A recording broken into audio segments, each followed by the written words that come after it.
ஆண்டவன் உலகத்தின் முதலாளி, அவனுக்கு நான் ஒரு தொழிலாளி.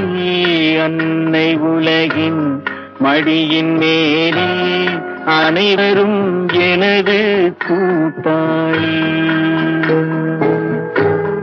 ஆண்டவன் உலகத்தின் முதலாளி, அவனுக்கு நான் ஒரு தொழிலாளி.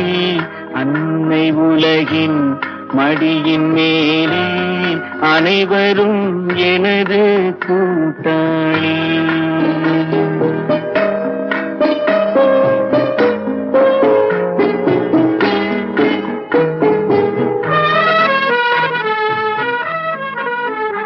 அறவயிறு கஞ்சி கிடைக்கும் போதே இந்த திமிரு, முழு சாப்பாடு கிடைச்சிட்டா. இருப்பதை கொண்டு சிறப்புடன் வாழும்